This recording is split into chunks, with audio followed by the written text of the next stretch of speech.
Welcome to the Most High Show, a show about recovery, spirituality, and the 12 steps. Produced, hosted, and posted by people in recovery who've been given strength and hope and want to share it with you. If you or someone you love is suffering, we want you to know you are not alone. This is the Most High Show. Alright. What is the triangle? Nice, looks like I got long hair. Yeah, I saw that. It's dope. Yeah. All right, we're here at the Triangle Club, Right.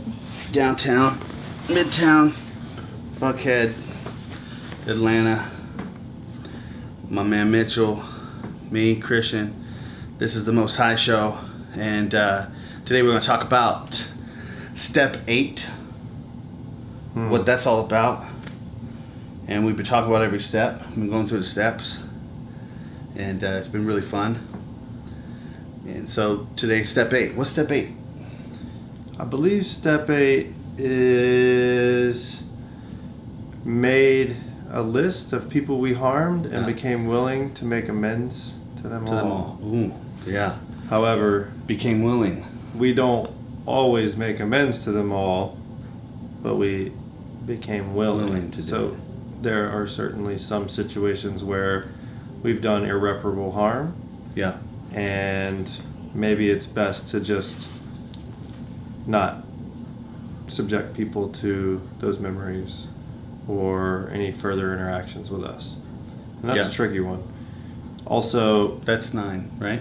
what it is Making amends. Except when for you when actually do make the so. amends, that's Yeah. 9. So So I 8's digress. compiling the list. Right.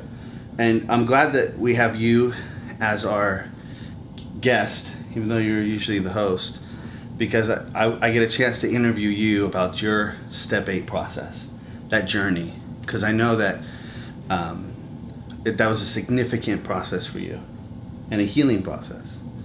So I'm gonna zoom in. So you're having a one-on-one relationship with another person, your sponsor, and there's a very close relationship there, right? And then it's time to do this step. How does that work? Do you go and you sit down together at the coffee shop? Do you write the list and then show up with it?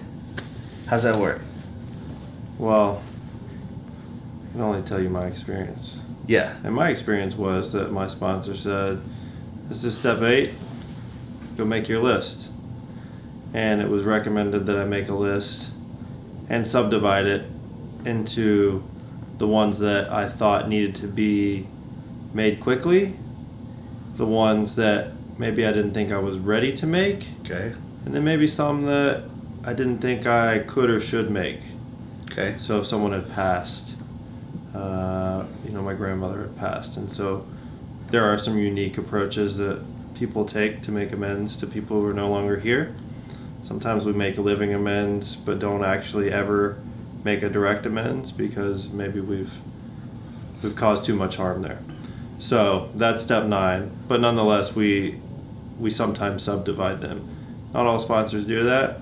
Sponsors do things But you did. differently. You compiled this list and you had this section, things that you needed to do quickly. Right. So tell me about that subsection. Well, hold up. Before we go there, I got to tell Okay. you something. All right. This is a disclaimer. This is do not do as I did. Please do. Okay. Do as Do as I say. do not as I it is do. recommended. So I got the treatment, and I'm sitting there. I'm sobering up, and I'm enjoying these 12-step meetings, and I don't have shoelaces, right? Right. So I'm feeling like, I should probably get to work and get my shoelaces back. Right. So I'm sitting here going through the steps. Okay, I can do these prayers, and I can try to turn my will and my life over to some type of higher power. I can do that. And, Yeah. I missed the part about the sponsor, right? So I'm sitting here thinking, well, I'm a couple days into treatment. I got this list. I made my list. And so I started writing people letters. Oh. And I didn't get any responses. Oh. I cringed to think about what I put in those letters. I mean, they were certainly an honest, heartfelt approach, but being only 2 days. a few days sober with no guidance, You might have been a little. it turns out these might have been people that I never should have contacted. Whoa. maybe I did more harm than good. Yeah. So the disclaimer there is, if you are fortunate enough to be in some type of program where you have a mentor or a sponsor, it might be good to wait and not jump the gun. So, with that being said, but that's a great point, because I think that that's a big key to recovery, is the community, is the people that are around you, and the open and honest dialogue and communication that happens. It's so important. So like, that's a great example of when you don't have that, we kind of left to our own devices. We can make this stuff up as we go, and we can end up, like you said, you might have even made situations worse. Whereas now, involved in a community, there's you're looking up to people who maybe are a little further down the path, who can look back and say, hey, yeah, that's maybe not send that one, or maybe give it a day or two or a month.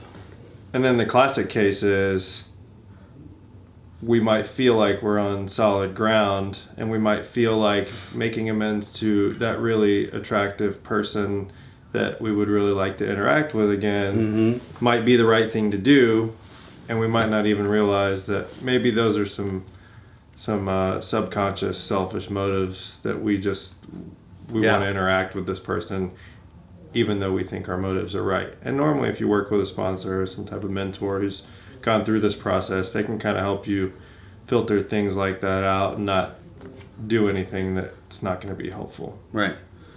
Okay, so you come with this list. You got this subset of immediate ones you needed to do. I got this list, and we decide which one to go first. Okay. And people do things differently, and I remember specifically the hardest ones to make were to my parents, and so I did those last. Mm-hmm. But I had some that I felt like were burning, that needed to be made, and so my sponsor and I agreed on the ones to go ahead and make. And I remember this period, it was kind of fuzzy, so I don't remember too many specifics. Yeah. But I remember being very relieved at the responses I got. So no one cussed me out. Mm-hmm. Typically, one of two things happened. They either said, we just want you to keep doing what you're doing, we want the best for you, no hard feelings, maybe even they wanted to be supportive. Or crickets, they don't want to talk to you. I mean, who can blame them? You act like a complete maniac, and now you're talking about, you've changed. People have heard this before. It's easy to, I think, scare people when just recently we were acting like maniacs. And so it's not really so much about what people's response is, it's that I make an honest and genuine directed effort to try and make things right. Right. Yeah, we're kind of blending 8 and 9, and I think rightfully they can't do. So let's talk a little bit about the willingness part. What was that like for you? Like, your sponsor says, your mentor says, hey, it's time to do this.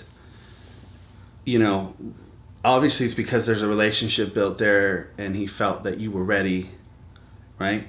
And you kind of collectively say, okay, I'm willing to make amends to these people. So tell me about, what's that shift like when you come from a place of not being willing to a place of being willing? So I didn't actually struggle with that, and I think many people do. I was blessed in that I was ready, eager, and willing from the get-go. Like I said, I'm trying to make these amends in treatment. Right. When I'm probably still going to fail a drug test. So, some people come into recovery with some spiritual practice, and they might be a step ahead. Other people come in as atheists and agnostics, and that might be their challenge. My challenge was not willingness. It was a burning desire to get through these things, albeit selfishly, because they were weighing me down. Okay. And I knew that I had to get some of this stuff processed, and also feel like the people that were walking around terrified of running into me at least had the opportunity to know that maybe things had changed and maybe they didn't have things to be terrified about. And that was really important for me to try and help people work through those things to the best of my ability. Yeah. So That makes sense. 8 for me was pretty straightforward. I made the list, and it was, for the most part, stuff that could and should be dealt with pretty quickly. I do remember that we pretty much put past significant others and romantic interactions on the back burner. Yeah. And focused on things that were pretty clear cut that needed to be taken care of quickly. And some of those amends were financial. So, yeah, let's talk about making a list about, all right, now that willingness right there, that was a bit tougher. Uh-huh. Because now we're talking about, I'm coming from bankruptcy and trying to get reestablished, and now I'm instructed to take money out of the very little that I have coming in. Mm-hmm. Working a recovery job, not necessarily a career job, to try and reintegrate into society. And now I'm supposed to start paying off $70,000. Whoa. So. And these weren't like personal. This is also like to like institutions or creditors or stuff Mostly like that, right? was creditors. Yeah. Student loans. Yeah. There was some personal stuff that there was some sunglasses that stuck out in my mind that needed to be replaced. Some shoes that I had stolen from a Ralph Lauren store on Madison Avenue, and at the time when I stole them, I justified it because I tried to buy them and they told me they weren't for sale. They were, I guess, demo shoes for people to try on when they were getting fitted for suits, and they fit me so well that the third time I just justified it to myself that they should be mine. So what'd you do? You took the shoes back? Well, this is step 9, but if you want to get into it, we're blending them anyway, so that's good. It's all good. So I called them up. This is a very awkward phone call, but I called the flagship Ralph Lauren store. Uh-huh. They got $300,000 alligator club chairs and whatnot there. This place is ridiculous, like a museum. So I called up and I said, "Can I speak to the manager?" Mm-hmm. So I got the manager on the phone and I said, "It was a few years ago I was there, and there were some shoes in the dressing room, and I took a liking to them and tried to buy them, but I wasn't allowed, so I just took them, and I've been wearing them for years." And I said, "I want to know what I can do to make it right." And the guy was just like, "Can you hold on a second?" So waited a few minutes. He came back. He's like, "You can just keep them." Wow. So I thought I was scot-free.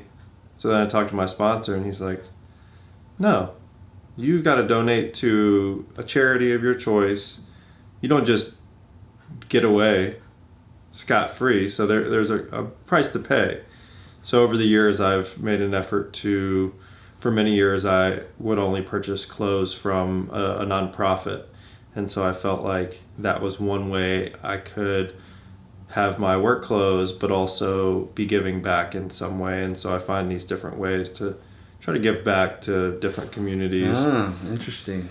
Yeah, and my sponsor did a lot of work. Your sponsor's a hard ass. Well, I've been sober for almost 30 years.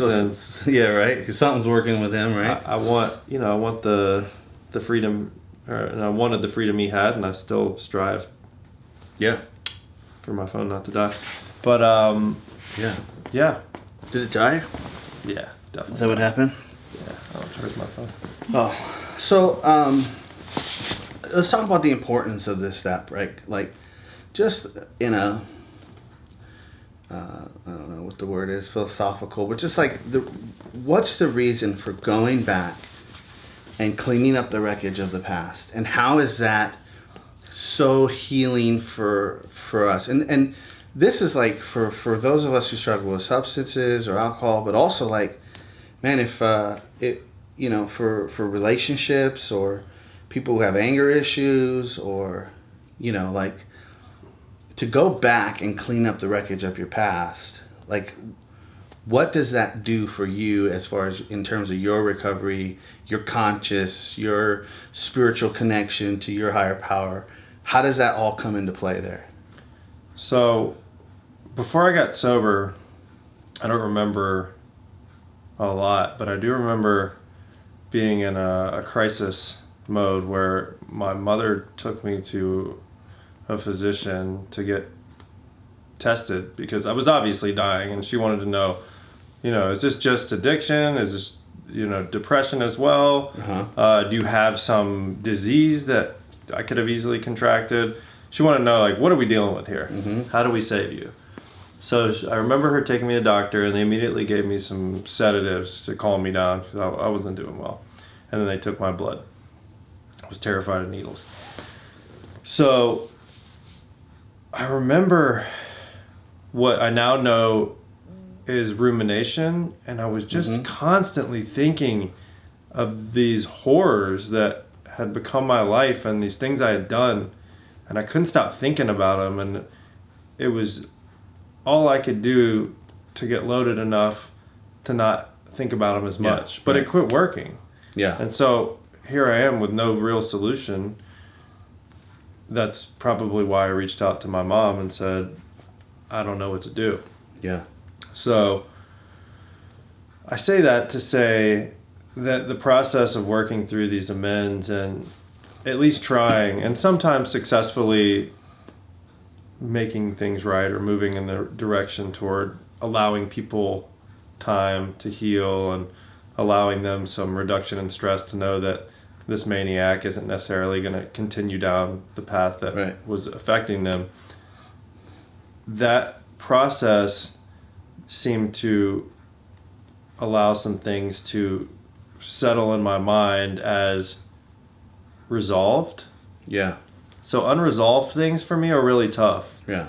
And I'll sit there and I'll think about them. Mm-hmm. Even if there's something that, I need for my business or I want for my business. Yeah. I'll think about it until I either get it or I figure a way around it. Yeah. I just can't stop thinking about it. And so we cook it. I wasn't running any businesses then, so all I'm thinking about is all this horrific stuff that I'd done. Yeah. And these people I'd hurt. Right. So, in at least trying to repair some of that, it gave me the opportunity to kind of check that off a list and then move on to the next one. Yeah. And the interesting thing about this process is, number one, I haven't made all my amends. I've made, to the best of my ability, all that I can. Mm-hmm. I've been pretty slow with the financial amends. I've paid countless dollars to different people and settled different debts. And that one, especially with my student loans, will probably take another 5-10 years. Right. But sometimes I remember something years later that I'd forgotten about. Like there was this canoe that I borrowed in college, and I was sitting there 3 or 4 years sober in a meeting, and I got this flashback. I was like, oh man, I took that guy's canoe and borrowed it, never gave it back, and actually gave it to someone else. And that wasn't really mine to give away, so contacted him and let him know, hey, I just, came out of a rough series of years where I was really intoxicated and in the process remember what I did, and I want to figure out how I can make it right, which is more important for me to say that I'm sorry. I think I'm sorry it's not really helpful for the most part. With these situations. It's people have heard we're sorry from plenty of alcoholics and addicts typically. But it's also, how can I make it right? It's like, let's take a step beyond that and let's see what we can do to fix this. I'm sorry, I'm not sorry. Right? So from Cheech and Chong. Yeah. I'm sorry, I'm not sorry. I don't know anything about that. So hey, put that on Do Not Disturb. I think I hear that thing chirping. That's my phone. Put it on Do Not Disturb. Oh, here, I'll do it. So I haven't made too many apologies in the amends process, but what we'll talk about later in some of the other steps is promptly admitting when we're wrong. And so Yes, right. in an effort to not carry around all this baggage, we process it, but then we make mistakes in sobriety. And Yes. hopefully we can promptly admit when we're wrong, apologize, and right there on the spot, if possible, see what we can do to make things right. Yeah. And sometimes living amends are the best we can do, and that means just simply not repeating the actions, and we can start that pretty quickly, so long as we stay sober. And Yeah, I think I had to do that with my family and my immediate family. That was, one way was just a living amends, right? There's no way I can go back and it's like, how do you make an amends for being a crappy dad for so many years? It's like, well, the only way I can amend that is by stop being a crappy dad, start being a better dad to the best of my ability, and then I can begin to, that's that living amends, right? And I, like you too, I had some that popped up in my head, and I thought, oh, it was just sitting on my chest. This thought came in my head, and I was like, oh man, I need to do something about that. And yeah. I think one of the healing things about this process is, it gives other people the opportunity to forgive us, if that's in the cards. Mm-hmm. But I think whether they forgive us or not, it offers us an opportunity to forgive ourselves. Mm-hmm. And for me, that's been really important, to accept the things that I've done, accept why I did them, and then figure out ways to not do them again. Yeah. And the really, really difficult stuff is when you do things that are terrible and you're sober. Really having to look at why you do things like that, and how to not do things like that again, and not being able to blame them on a substance. Right. That is a humbling process. Yes. Yeah. That's the promptly. Yeah, I mean, the concept of cleaning up the wreckage of your past and addressing it, and not just going, well, I'm better now, and leaving all the damage behind and moving forward, that there is some, penance or some, it's the reality that there are consequences for our actions, right? And we have to acknowledge that our actions created consequences, not always just for ourselves, but for other people. And that by going back and to our best of ability, cleaning up those messes is a pathway to freedom, because those things are no longer like weighing you down, and that the guilt, I remember that in being in rehab, the guilt I felt, the shame I felt for how I had behaved was freaking me out. I had crazy anxiety. I wanted to leave and hurry up and go fix everything. And everybody at the place was like, you can't do that. It's going to take time. It has to take time for this stuff. You can't just go. That's more addictive thinking, to think I could just go and fix it in a weekend, right? But there was a process. And there's also something to be said that it's step 8 and 9. Right. This is 8 steps in, right? This is not the first thing you do. You've done some soul work to get to this point, because you have to be ready for those conversations. Well, time helps people heal, and I think time in a way is a form of currency for us.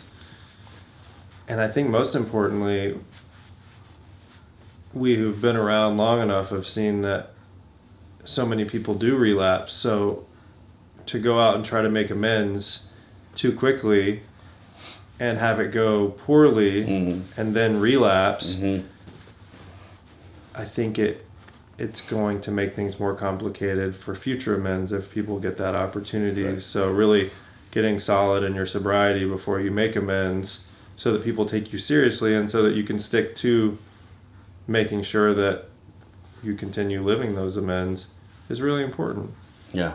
And there's this part in some spiritual literature that I read where it compares the lives of alcoholics and addicts to a tornado, and the addict in this parable comes out of the storm cellar and everything's been flattened from a tornado, and comes out and says, well, storm's over, nothing to see here. And that's not really the way it is, there's a lot of devastation and destruction that has to be repaired, and Yeah. typically we need help to do that. Yeah. Absolutely. Any other thoughts, Les? Well, we're at 25, so. Okay. Good. Got anything we need to add?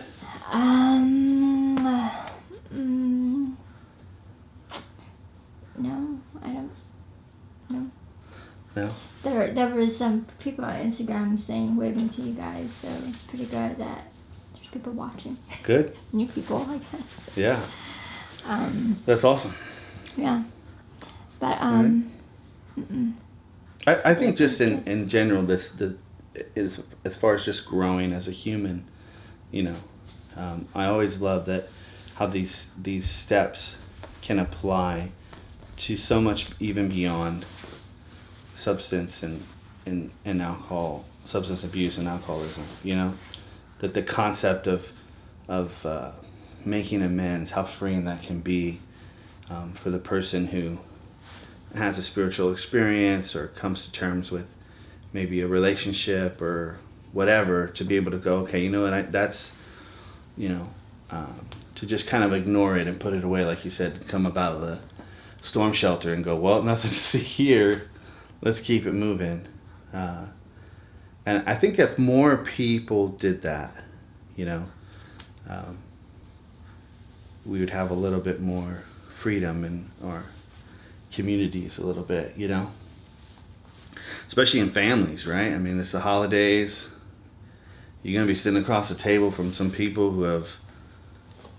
who you know you done wrong to.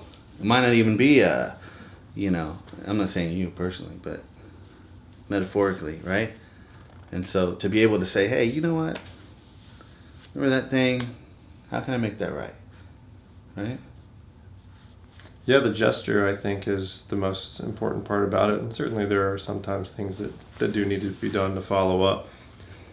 But I think the gesture to let people know that there's goodwill there and there's hope of healing and hope of a fresh start, or at least an end to the destruction. I think there's something very, very healing about that for all parties involved. Yeah. And maybe even for the people that don't respond, maybe they don't feel like they need to respond, but they at least know that there's minimized risk of future interactions like that. And maybe that's helpful for them too. I'll never know. Or maybe I will. Yeah.